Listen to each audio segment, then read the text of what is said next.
This is The Europeans, hosted by me, Katy Lee, your resident, very tired, very stressed out Parisian journalist. And this week, standing in for Dominic, it's our producer in Warsaw. Hello, Wojciech Oleksiak. Hello. How you doing? I'm fine. It's been good. Just one thing that's really bothers everybody, and let me just be the most British person in the room for a second, is that the weather in Poland has been absolutely tropical in the past weeks. Yeah, you've had like 40 degrees in Warsaw, right? Which is not, sorry to bring stereotypes into it, it's not what people think of Warsaw. No, I don't think. And then, we go from extreme heat to monsoon rains and back. And I'm okay with it. Although one of these rains completely ruined my son's birthday garden party. No. But we moved it inside and it was even more hectic and they loved it. But then, I've got this grandma who's 95 years old and she's really struggling to bear with it. She never had to endure anything like that. Oh, poor thing. So, yeah. But anyway, I guess the political climate is even hotter in Paris. Oh, nice segue. How are you coping? Oh, I'm fine. Unless you've been living under a rock, listeners, you'll probably know by now that we've had some pretty disturbing elections over here.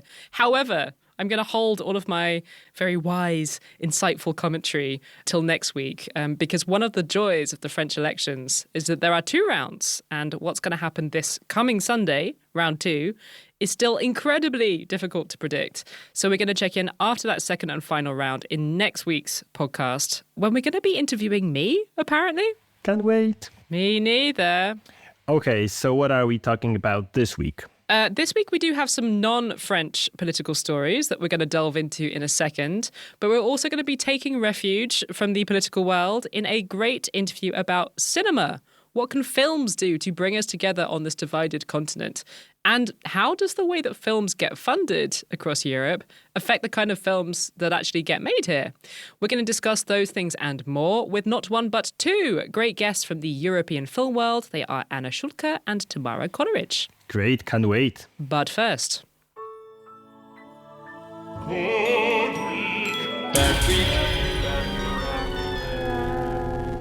Who's had a good week, Wojciech? So I'm giving a double good week to Estonia's current Prime Minister, Kaja Kallas. A double good week? Why is Kaja Kallas getting a double good week? Well, let's be honest. I've been in love with Kaja Kallas for a long time, but that's not the actual reason. Okay. First of all, the leaders of the current Council of the European Union have appointed her the High Representative of the European Union for Foreign Affairs and Security Policy. Is that good? What do all of those words mean?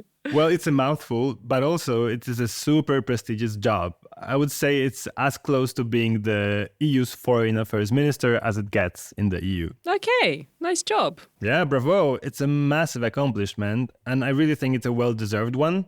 For the record, other notable appointments include the most polarizing, boring person on earth, Ursula von der Leyen, staying as president of the European Commission, and Portugal's former Prime Minister, António Costa, replacing Charles Michel as President of the European Council. So these are all of the biggest jobs in the EU that have just been dished out to different powerful European politicians as a result of the European elections that we've just had, right? Yeah, it's quite a lineup. It feels like an all-star game, but I think it's good. So the reason for Kaja Kallas to have a double good week is that eventually she'll have to resign from her current role as Estonia's Prime Minister, which seems to be a relief for both her and many Estonians. Oh, I thought she was quite popular. Was she actually not very well loved as a prime minister then? Well, yes and no. But I guess there are these politicians who are incredibly popular internationally, but receive more nuanced opinions at home. Mm-hmm. Take my fellow countryman Donald Tusk. Abroad, he's seen as Europe's providential father, but in Poland, even some of his supporters can be lukewarm. And people voting left are strongly critical. Is there a similar person in France like this? Ooh, I guess you could say Emmanuel Macron is kind of that sort of politician, and that on the international stage he's seen as like a quite prominent leader in Europe and someone who is smart and articulate, which he is. But he is also, as you might have noticed, not loved around here in domestic politics. But what's the issue with Kaja Kallas in domestic politics? I think there was a scandal that you mentioned a while back when we were chatting, something to do with her husband. Oh yeah, that was nasty. But yeah, I'll get to that in a second. But first, maybe let's just focus on the bright side of Kaja Kallas. Because you love her. Yeah, That's true. So basically, she's been a darling of European politics, especially since 2022, when she became a leading advocate for supporting Ukraine in their efforts to fend off Vladimir Putin's troops. Something really interesting I found about her is that as early as December 2021, so that was 3 months before the actual full-scale invasion, her government decided to send weapons to Kiev. And that was a pretty controversial decision at the time. But in an interview from that period, she said something I really liked, so I'm gonna quote it. So she said, quote, "Our neighbors' problems today are our problems tomorrow. So if your neighbor's house is in flames, it's better to put out the fire there than to wait until the fire reaches your house." End quote. Yeah, difficult to argue with that. Right? But throughout the war, she's consistently reminded those not feeling directly the Russian threat that this is their war too. And I found a very interesting fact is that by mid-April 2022, so 2 months into the war, Germany had transferred 0.01% of its GDP to Ukraine. The US and UK were around 0.05%. Poland was just under 0.2%, so much more. And then Estonia's figure was 0.8%. Wow. Yeah. So she really put her money where her mouth was. And some of her speeches during that time were, at the very least, momentous. When my father was leading the Estonian negotiations to join NATO, he was often asked, "Why do you need this? Russia does not pose a threat anymore." Well, we knew our neighbor then, and we also know our neighbor now. I can only be grateful to the decision to join the Defense Alliance, but being part of the alliance also comes with the obligations. The 2% of the GDP defense spending target must become an absolute minimum requirement. Okay, so you keep lavishing praise on Kaja Kallas, but you've mentioned that her own voters are maybe not so keen. Yeah, it's because internally her term has been described as turbulent and full of conflicts. She faced criticism for strict COVID-19 restrictions and vaccination mandates. And then, like many leaders, she's also been blamed for not curbing inflation enough and for the housing crisis in Estonia, which has been exceptionally bad, even compared to other countries in the EU. The first low point in her career was when her first cabinet fell due to a massive conflict with coalition partners. And that was so bad that everybody thought that this was the end of her career as prime minister.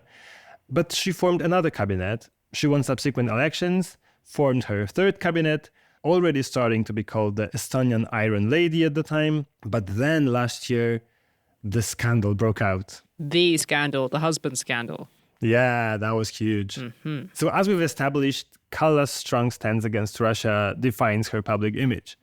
But in 2023, a year into the war, Estonian public broadcaster ERR exposed that Stark Logistics, a company where her husband, Arvo Halik, was a minority shareholder and chief financial officer, was still doing business in Russia despite the sanctions Kallas had vocally supported. Oh no, that is a really bad look. Right, it is. And initially, it looked really, really bad, and for quite some time, I have to say. So Kallas denied knowing about her husband's business activities, but circumstantial evidence suggested otherwise. Huh. What kind of evidence? So, for instance, she lent one of his other businesses 350,000 euro, which reportedly was around 35-50% of her savings at the time. That's very nice of her. I'm not sure I'd lend my husband 350,000 euros without asking what it was for. Well, I think I wouldn't lend my wife 50% of my savings even if I knew what it was for. Anyway, after weeks of detailed explanations, public criticism from even Estonia's president Alar Karis, who claimed she's tarnishing Estonia's credibility internationally, and after numerous opposition calls for her resignation, she somehow prevailed. How did she manage that? So she and her husband, they managed to explain that the company was only providing logistics for another Estonian company that was wrapping up operations in Russia. And the trucks were driven by non-Russian drivers, taxes were all paid in Estonia. They even said that they refueled in Estonia. So all in all, it seemed more like her husband's lack of due diligence than deliberate unethical behavior. But still, it looked like the end of her political career for a moment.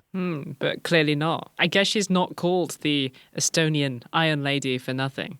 Yeah, exactly. And also, I found another Kallas nickname while preparing for this. Do you know what it is? I don't know, no.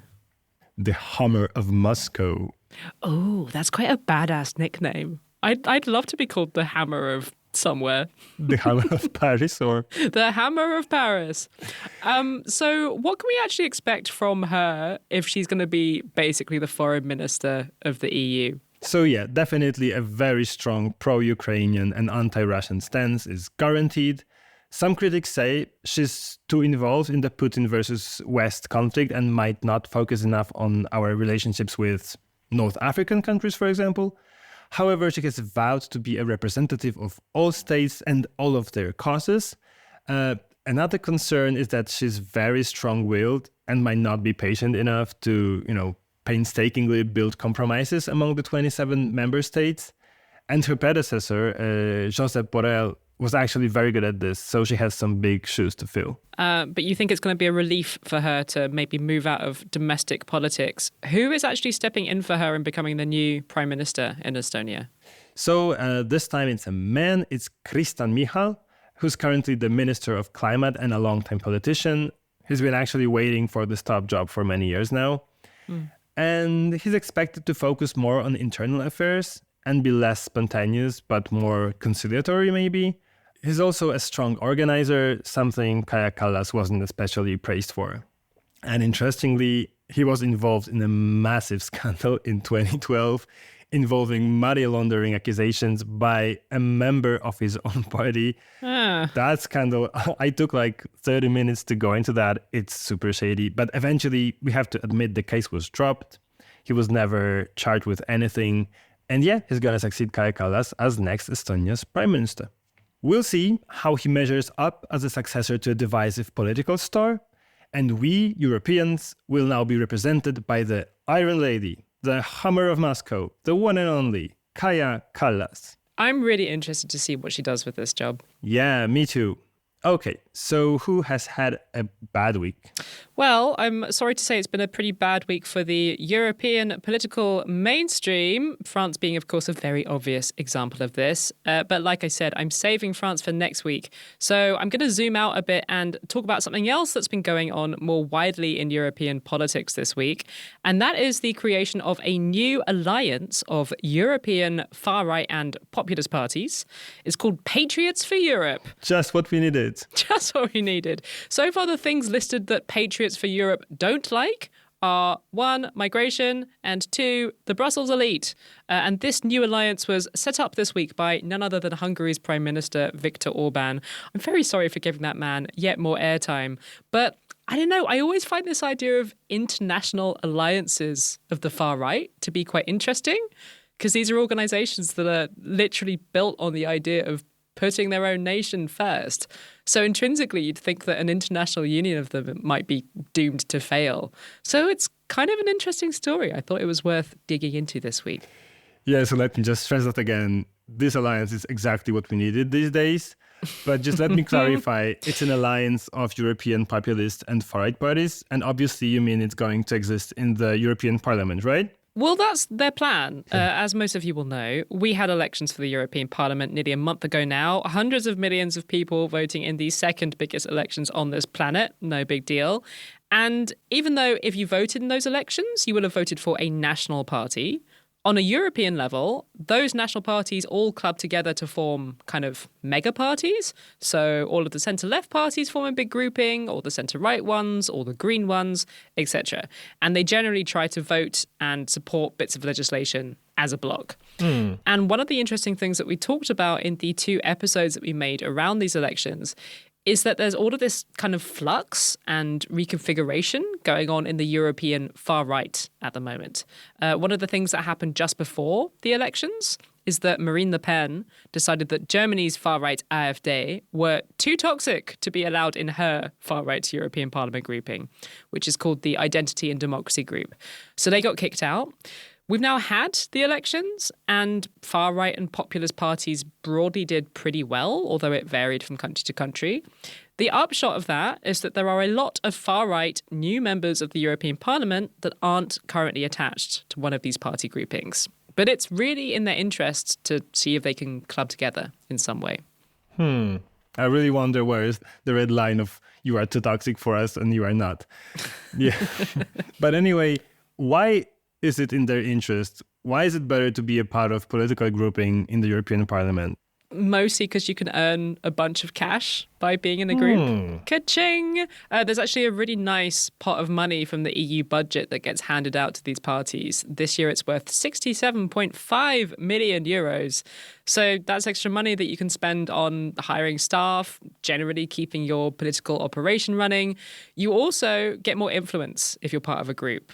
Things like more speaking time in Parliament, more of a say over things like who gets chosen to chair what committee, which sounds really boring, but it can actually be quite consequential for the way that our laws shape up. Power and money. Power and money, always the answer.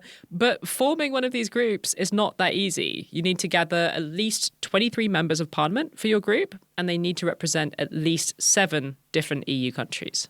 So who's actually already on board with this great new alliance of Orbán's?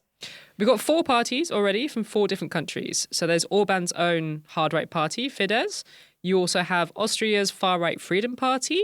You have the Czech party, ANO, which is the party of another populist leader that we've talked about a fair amount in the past, Andrej Babiš. Them too. And as of Monday, the far-right party in Portugal, Chega. They've also joined. Oh, come on. Yeah. So they've got 4 parties from 4 countries involved already. They need 3 more. And apart from Chega, who are a pretty new party, they weren't in the European Parliament last time around, these are all parties that have left an existing group. So they're really symptomatic of all of this kind of chop and change that has been going on in how the European far-right organises itself. Now, in terms of who else might be tempted to come on board to fill that criteria of having 7 parties from 7 countries, at the time of recording, there are rumours that Marine Le Pen's party, the Rassemblement National, they are thinking about joining. Also from Italy, the Lega party of Matteo Salvini. And, excitingly for you, my Polish friend, Law and Justice, the former ruling party of Poland. They are reportedly considering the idea of joining this new alliance. What a bunch. Oh my God. It's nice to hang out with your friends. There is a deadline at play here. Thursday, the day that this podcast comes out, is when the party groupings need to be formed if they want to benefit from some of the cushy jobs that are being handed out within the parliament at the moment.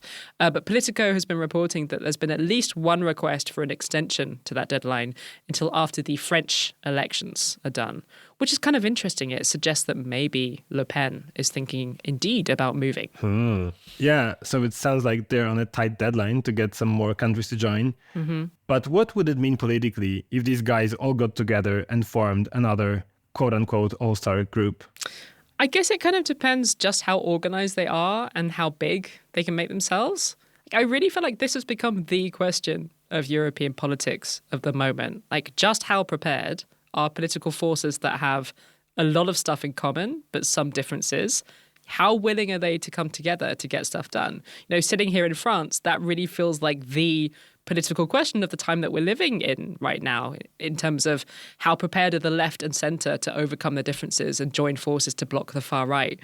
And this is the same kind of question, but for the far right across Europe. At the moment, we have these kind of 2 rival far right or hard right groupings in the European Parliament. Could they form a united front potentially? It would certainly benefit them. If you look at Giorgia Meloni at the moment, the far-right Italian Prime Minister, she's really pissed off this week because she wanted one of those top EU jobs that you just talked about to go to someone from her political family. It didn't happen. But maybe if the far-right had had just one far-right mega block rather than 2 smaller ones, they might have had a better shot. Now, is that going to happen now? I doubt it. It looks more likely that this new alliance is just going to be another small rival to the 2 existing groupings, one of which is the Identity and Democracy grouping, which I mentioned a minute ago, the other of which is the one that Meloni belongs to, which is called the European Conservatives and Reformists. We might see the ID group of Le Pen merging into the new group, but we'd still have 2 groups rather than one big one. And the thing that makes me suspect that we're not going to see the formation of like a mega united far-right bloc is that there are still some really big policy differences between different far-right parties in Europe, notably how they feel about Russia. Now, Orban is widely considered to be Vladimir Putin's biggest fanboy within the EU. Oh, yeah. And those Austrian and Czech parties that are involved in the Patriots of Europe, they're also considered very Putin-friendly. The Portuguese party, Chega, is interestingly much less pro-Russian than those other three, but it's come on board anyway, maybe because they're interested in the cash and influence that being part of this group could bring.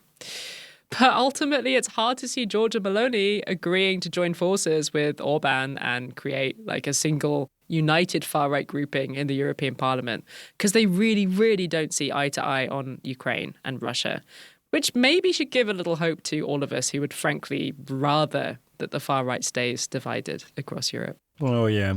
And speaking of Russia and Orban, Hungary just took over the presidency of the EU for the next 6 months. Yeah. So do you think we're going to see things going into more Putin-friendly direction for the next half a year? I don't think Orban's going to turn the EU into the friend of Russia that he would maybe like it to be. You don't actually have that much control over the direction of the EU as its president for 6 months. And also Hungary is starting its presidency at a time when the new leadership, all of those people in the top jobs, that isn't properly in place yet. So there isn't actually a huge amount going on right now. However, it can't be denied that ever since Russia launched its full-scale invasion of Ukraine back in 2022, Viktor Orban has done almost everything possible to obstruct help to Ukraine, along with chipping away at democracy at home. Things like turning the media into propaganda, encouraging hatred of gay people, basically behaving more and more like an autocrat. Generally, it's quite surreal to have a country whose leader spends a lot of his time demonizing the EU to be running the show for the next 6 months. Although it's also kind of a reflection of the times. You know, there are now about a quarter of the members of the new European Parliament who are from Eurosceptic parties that don't actually believe in the European project. Now, if you talk to Hungarian diplomats in Brussels, they'll tell you that Hungary is planning to run a quote-unquote normal EU presidency and not rock the boat too much. And that might have something to do with the fact that something like 19 billion euros in EU funding to Hungary remains frozen because of the anti-democratic behaviour of Orban's government. So there is an incentive to be kind of relatively well-behaved, I guess. On the other hand, I guess you saw what Hungary's slogan for this presidency is.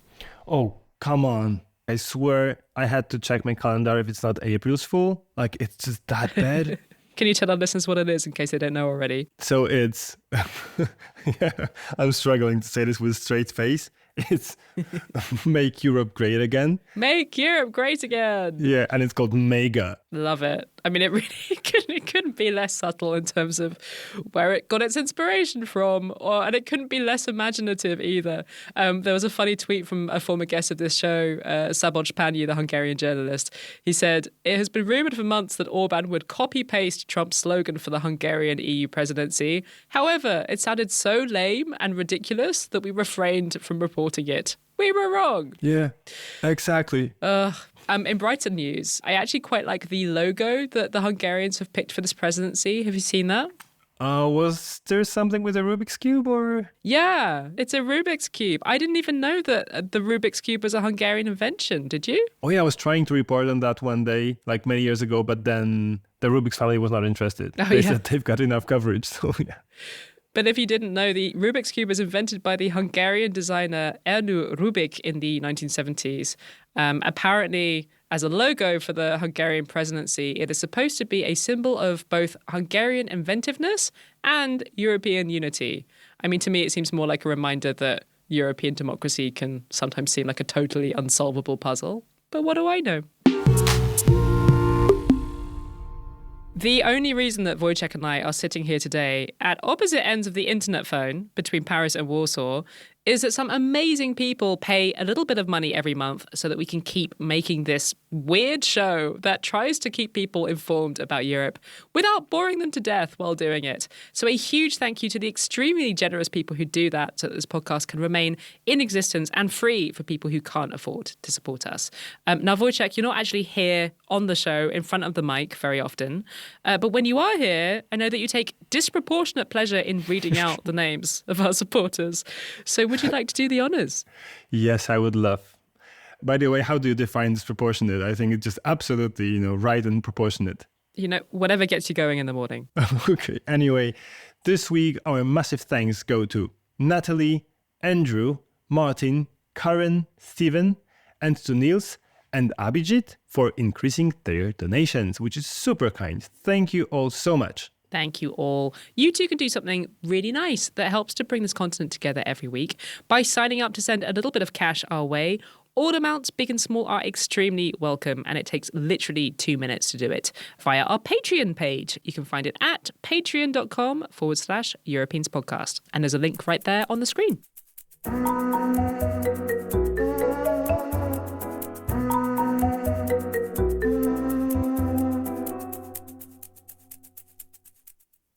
I'm really glad that you're here this week, Wojciech, as a fellow parent, because you're going to be really impressed with me. Guess what I did this week? No idea. I watched a film, like an entire film. Wow. That's something. Thank you. I'm very proud of myself. The film was Anatomy of a Fall, which I think Dominic recommended on this show a few months ago. If you haven't seen it, you should. I loved it. It is a French film starring the German actress Sandra Hüller. And I was really struck while watching this film with just how European it felt, but I couldn't articulate why this film felt very European. I think it had a lot to do with the look and feel of it, and also the fact that this film clearly didn't have enough of a budget to have like exploding cars in it, but it was still excellent despite not having exploding cars in it. Also, the storytelling was kind of ambiguous and non-obvious in a way that felt distinctly un-Hollywood-ish. Anyway, I have been thinking a lot about this question recently of why European films are the way they are, because I'm really happy to say that we have teamed up with the lovely people behind Kids Regio for this episode. Kids Regio are a non-profit based in Germany who represent the children's film industry across Europe. They try to make sure that kids across Europe have decent, interesting things to watch, and also that the makers of children's films get access to the resources that they need. Interesting. I'm watching more kids' films than other films, so I'm really hooked. Well, later in the year, we're actually going to be bringing you a second conversation with them based on some very interesting research that they've commissioned about what young people are watching across Europe. This week, though, we wanted to look a little bit more generally at the European film industry for kids and grown-ups alike. How does money shape the films that end up getting made in Europe? What can and should the film industry be doing for this continent? I was desperate for a break from politics this week, so I was delighted to be joined for a conversation about these questions and more with Anna Schulke, project manager at Kids Regio, and one of the film experts who joined Anna at Kids Regio's big gathering of European film people last week, Tamara Kodaric, who studies the intersection between politics, film and memory at Dublin City University.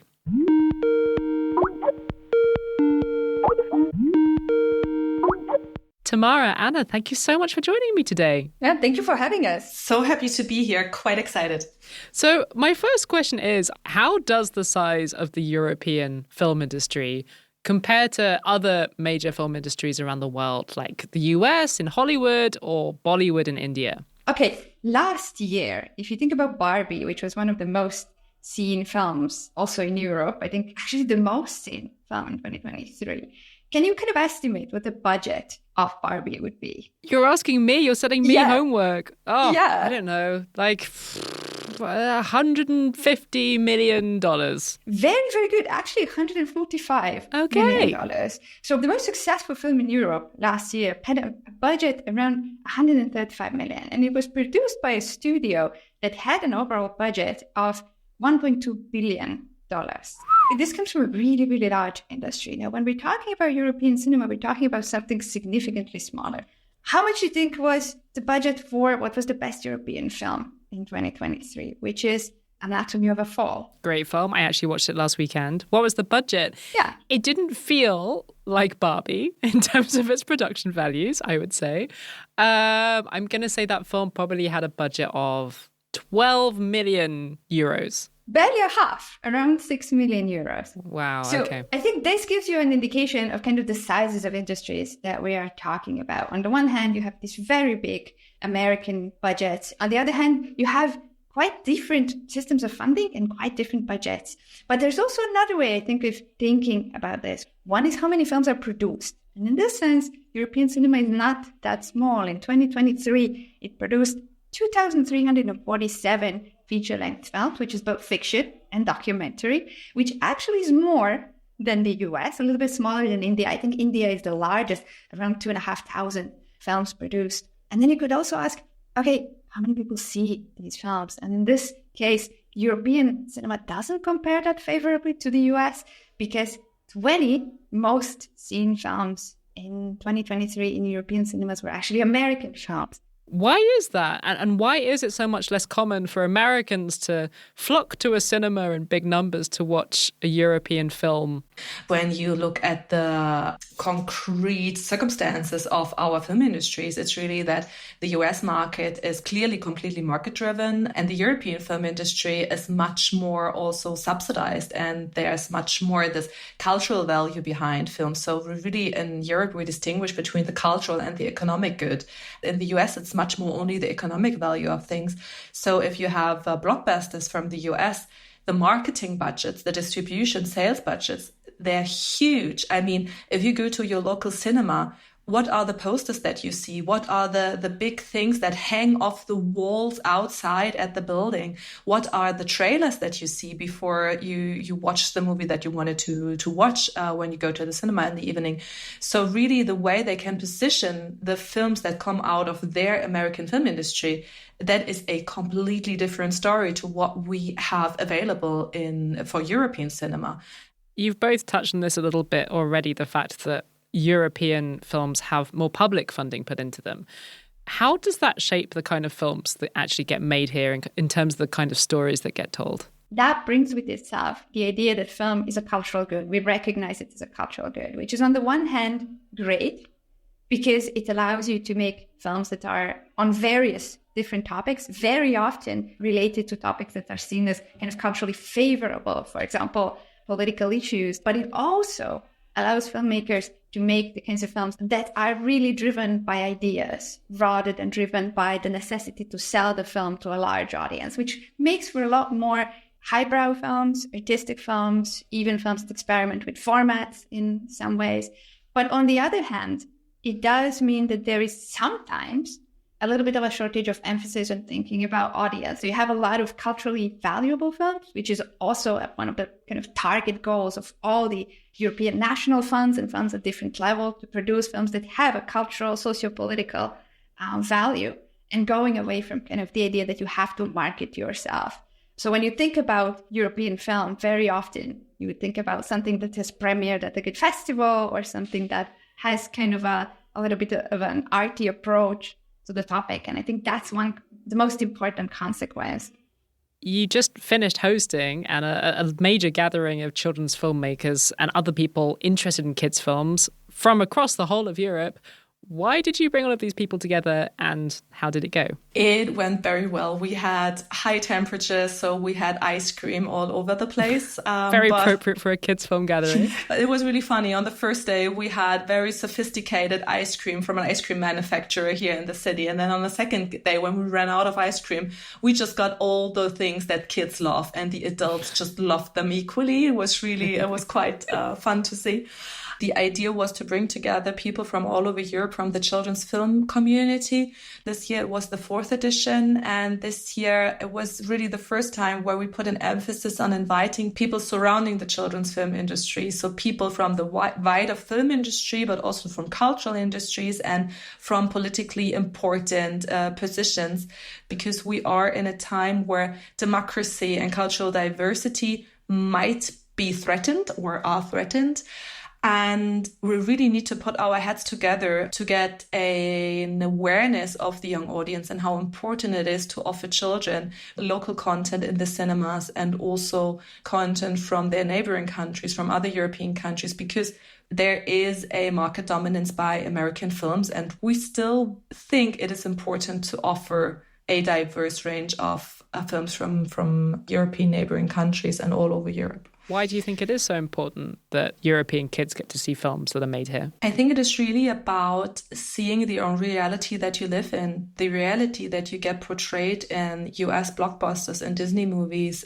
Of course, topics like diversity or empowering young girls is a universal topic that resonates with children all around the world, but especially when it comes to live action. So not animated content, but live action, so real people portrayed on screen. It is important that children see, this is like my kind of elementary school, or this is my kind of playground, or this, I have visited this city. And sets of challenges that we have here as a child, or the way that school is organized, or how families are organized, or how communities look, is different in every European country and is definitely different to what's happening in the US. We've established already that there is much less money floating around the European film industry than there is the US film industry. And if I understand correctly, this lack of money means that many European films are co-productions, right? They have cross-border teams behind them that have managed to pool sort of different pots of money from different countries. And this co-production also means that they often work together on writing the script. Has this resulted in films that feel more transnational and cross-border, or not necessarily? In some ways, probably yes. And the reason for this is that when you're quote-unquote forced to work with others for a co-production, you're also quote-unquote forced to translate your ideas so that they are understandable for other audiences, which is a very good part of collaborating with someone. Now, not all co-productions mean collaborations on script. So co-productions can happen at very different stages. But just to give you an example of what a co-production potentially does, I was thinking about this, and it's not an ideal example. In 2009, there were two films that came out about war crimes in the context of the former Yugoslav wars. One was a co-production, a wonderful film called Ordinary People by a Serbian director called Vladimir Perišić, which is a co-production between Serbia, France, and I think Netherlands and Bulgaria, two other countries for sure. The other one came out in Croatia. It is called The Blacks or Crnci, and it's a film by two Croatian directors, Zvonimir Juric and Goran Dević. Both films are wonderful in how they treat crime committed during the war. But because one of them treats a local context and is funded entirely from one country, it mostly speaks to the audience in this one country. So it really focuses on a very specific story that is very familiar to local viewership, but isn't necessarily familiar to anyone outside. This was also a film that was very successful in the local context, or to an extent successful. It had a large socio-political impact, I think not much viewership, but it treated a very specific story. In the case of the co-production, what it did was that it translated this story at a much higher kind of level of abstraction. It is also a story about committing war crimes, but it takes away the topography of the place, and it asks the question, why do we in general have a tendency to start committing a crime when we are engaged in a conflict? What happens? Almost like a kind of banality of evil story. Neither of these films is irrelevant to the domestic context, but one of them travels better. So co-productions can sometimes do this. They can encourage a script development in such a way that it speaks to a broader audience. And I think that sometimes is a very good thing. Much as we love art house movies, is there an argument for changing the system so that European filmmakers are incentivized to make films that are a bit less artsy and have more of a mass appeal? And how else might we incentivize European filmmakers, if you do think it's a good idea, to make films with more of a mass appeal? To be honest, I think the question is, do we actually want that? Do we want to copy US blockbusters? And my answer is no. You need to think about the audience from the first minute that you know you want to make a film out of this. And this is especially true when it comes to a young audience. You haven't been a child for quite some time when you are a filmmaker. And then there are often filmmakers that say, yeah, but I asked my child or my niece or my godchildren or whatever. That is not really empirical study of the audience that you want to reach. And there's an example from the Danish Film Institute, so the funding institution in Denmark. A couple of years ago, they started a program called Publikumsfokus. Within this funding scheme, you can apply for money specifically thinking from the first minute on, from script writing over production, testing the script, what kind of title to give to the movie, what kind of poster. And what we currently have as a situation in Europe is often that the film is done and then the distributor, the sales agent, stands there with a ready-made film and there is no marketing material. You don't know what to put on the poster. The title that was always the working title, they know it will not resonate with the audience, so they need to try to find a new title. So really this thinking more from the beginning already, what is going to happen at the end, I think this is something that we need to change in our system, not the system altogether. We don't need to mass produce other blockbusters with less budget. The most viewed film in the European market last year was Asterix and Obelix. It looks to me like this was an attempt to create a kind of European blockbuster. And what I was really interested by was that when I looked into it, this was a film with around 60 million euro budget. So a kind of attempt at really creating something that would be an equivalent of a European blockbuster. And it was the most seen film in Europe, about 6.5 million admissions. But it also failed. It didn't manage to recoup the money that was invested. So this kind of strategy may not really work on the proven empirical level either. We can see that we're not, in Europe, not that good at copying this model, even if at first it looks like a success. But I absolutely agree with Anne. I think there's huge value to blockbusters as well. I think every cinema has its value, and I think we can learn a lot from superhero movies, just as we can learn a lot from European art cinema. But I am very fond of the idea that cinema doesn't necessarily have to be entertainment first and then everything else second. And I think mass appeal is a misleading or kind of misguiding phrasing because it indicates that right now European films do not have any appeal. I think we just maybe need to be sometimes on a policy level in terms of support for this, better at teasing out this mass appeal and finding the audience that a lot of the excellent films already have. If I ask you to dream ahead to what you would like the European film industry to look like in 10 years' time, what would you tell me? I would like to see a process of filmmaking that is a little bit more, I think, inclusive and a little bit more open to who gets to make a feature film. I really am a huge fan of European art cinema, but I very often notice that in the festivals, it is always the same names. And I would like to see a system of funding that is maybe a little kinder to first-time filmmakers, and also a system of training that is maybe a little bit more open to a little more diversity, because it seems to me to be a fairly closed art sphere. I would love, and I know this might be an unrealistic goal, but 25% of all film funding budget allocated to children's films. I mean, 15% of the population in Europe is under 14. So at least 15% should be allocated to this age group. But to be fair, it should be 25, I think.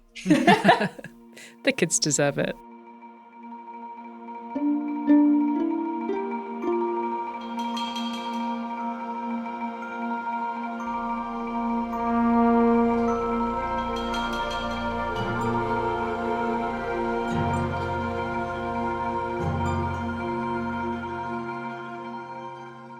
Thank you so much to Anna and Tamara for joining me. What you just heard was a snippet of a longer conversation about the European film industry that I really enjoyed. And you know what? I enjoyed it so much that we're going to post the whole conversation on our Patreon page for our supporters to enjoy.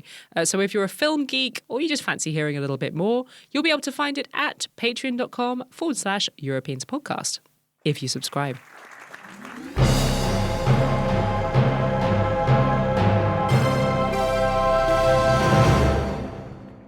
It is time to chug into the inspiration station. It's recommendation time. Wojciech, what have you been enjoying this week? Okay, Katy, so this is a trap. Okay. So last week, I messaged all of you on WhatsApp and nobody responded to me. And I wrote you that I think we should at some point acknowledge that a good portion of people living between Lisbon and Tbilisi are doing nothing these days except for watching Euro 2024, which is the European Football Championship. So I'm gonna do it now, and I'm gonna talk about football. Ugh, fine. Well, to be fair, Dominic is usually, weirdly, our sports correspondent, and he's been away for 2 weeks, which is why we haven't talked about football, and we have talked about slugs a lot. Oh, that's a very mere excuse. You just completely neglected this very important thing going on in Europe. Yeah. Yeah. No, I agree. It's important. I'm glad that you're acknowledging the whole continent is football obsessed right now. Yeah. I have to say I didn't plan to watch it because I stopped watching football almost entirely after the terrible World Cup in South Korea in 2002. At the time, referees did a lot to push the Korean team through to the semifinals, completely butchering Spain's and Italy's chances along the way, which I hated and was very disappointed as a 13, 14-year-old at the time. But then this year, my son, who's now in elementary school, he said that everyone was watching and he felt bad being unable to participate in the heated discussions among his friends. So we started watching a few games per week. And I have to say, it's not that bad of a show. There have been a lot of changes to the game since 2002. Like, they realized computers existed, and now there are referees looking at replays of controversial moments. So those kinds of Korean World Cup shenanigans are no longer possible, luckily. And it's a bit of a thing that we say every time there's a football tournament in Europe, but it's a really nice display of European diversity and the ability to have fun together while competing against each other. It sounds really kitschy and banal, but I wish we could have more moments of being involved in something non-negative all at the same time on this continent. So yeah, I'm watching Euro and it's pretty fun. Okay, you convinced me. I might watch one match. Who's your money on to win, or who is the most entertaining team to watch in your opinion? Your team, the French team, is just incredible. They could probably have two teams and still they would be somewhere around semi-final. So yeah, I guess I'm rooting for France. Yay. Especially since Mbappé became a politician. So definitely France. Well, we need a win, so I'm glad Les Bleus are doing well. What have you been enjoying, Katy? Yeah, I've got a podcast recommendation for you this week. Oh. Sorry to mention the podcast search engine again, because I know I mentioned them in a slightly different context last week. But they've just released 2 episodes that I enjoyed very much. And it is 2 episodes about the legendary Berlin nightclub, Berghain. Oh, really? Have you been to Berghain? No, I've not. I haven't either. And to be honest, I have no interest in going. I'm not someone who has ever enjoyed going to nightclubs. When I was a student, I was always one of those people standing outside smoking so that I could actually talk to people. However, my hatred of nightclubs didn't stop me from enjoying these 2 podcasts. And they're essentially about a mystery. And that mystery is, why is it so hard to get into this nightclub? Because it is famously difficult. People will queue sometimes for up to 7 hours. No only way. To be rejected. And it's not even like if you're a celebrity, you get in, or if you're an extremely conventionally attractive person, you'll get in. Sometimes they will let people in aged in their 50s who are really kind of dorkily dressed. But the bouncers are working under some kind of mysterious criteria that only they understand. Anyway, I won't tell you anything else other than that I think these podcasts really hit the sweet spot between being about something that's quite silly and frivolous, like why did this couple not get into a nightclub? And also some deeper, more interesting things to do with the history of Berlin and our relationship with music as humans. And tax policy. Yes, tax policy. I thoroughly enjoyed this 2-parter. If you're looking for them, they are the 2 latest podcasts in the search engine feed. They're called Why Didn't Chris and Dan Get Into Berghain? Parts 1 and 2. Wow, interesting. Yeah, so my friends have been recommending Search Engine to me for quite some time now, and I started listening only 10 days ago, and I'm really enjoying it. I wasn't a big fan of Reply All, which was hosted by the host of Search Engine, but this one is way better to me, and I love how they really go in depth trying to answer one question every week. I love the episode about drugs, for example. It was really eye-opening. It's such a good show. Really recommend it. Yeah.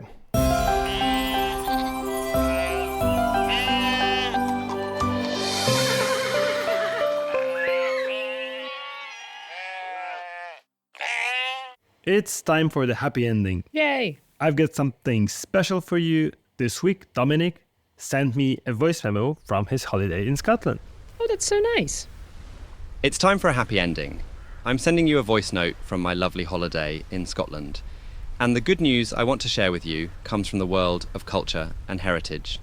So, the country I was born in, Great Britain, is famous for its museums and their exhibits, which, well, not all of them got there in a very respectable way, or, to put it differently, they were looted from nations occupied during the colonial period. But the good news is that it feels like something is changing. Perhaps more and more pieces of art and other valuable artefacts will be returned to their rightful owners. Last week, the University of Oxford issued a statement that it will comply with the Indian High Commission's demand and hand back a 500-year-old sculpture of a Hindu saint, Tirumankai Alvar, to India. This is an incredibly beautiful, almost 60-centimetre tall bronze statue depicting a Tamil poet and saint from South India. It is believed to have been looted from an Indian temple during colonial times. This is yet another important milestone on this path. Last year in May, during the coronation of King Charles, Queen Consort Camilla wore her coronation crown without the controversial Koh-i-Noor diamond, a true treasure, one of the largest cut gems in the world, which was seized in Punjab in the 19th century by the British East India Company. This jewel is not going back to where it belongs yet, as there's a dispute over who it should be handed back to. But at least it has come to the monarch's awareness that walking around in jewellery that does not belong to them is not very chic. It makes me happy, and I'll be patiently awaiting more news on that front. I mean, my first question is, what has being in Scotland for 2 weeks done to Dominic's accent? Well, you have to ask him. What's going on there, Wojciech? Yeah, so actually this is Dominic's voice that was cloned by an AI machine, which I think did a pretty good job, right? I can't believe you made a robot Dominic just because he's not here. I mean, he allows me to do this, but I really had a laugh while doing it. It was so funny. And sometimes it almost sounds like Dominic, but sometimes it's like pretty clear it's a robot. It's not bad. He does sound like a version of Dominic that grew up closer to where I grew up. But other than that, it's really pretty good. And it's also a little bit disturbing. I don't know what to make of this. I mean, next week on the podcast, are you just going to replace both of us with robots? Because frankly, we don't need to be here anymore. Yeah, I was just about to tell you, like, you're not necessary anymore. It's just, voice clones from now on. Oh, great. I've been fired. Yeah, actually, yes. That's it for this week. Wojciech, thanks for joining me with your robot. It's been a lot of fun. Yeah, thank you. I loved it. Dominic is finally back from his holiday next week, so he will be back in front of the microphone, human Dominic, revived and refreshed, which is good because he's going to be grilling me about the French election results, and I'm probably less likely to be revived and refreshed.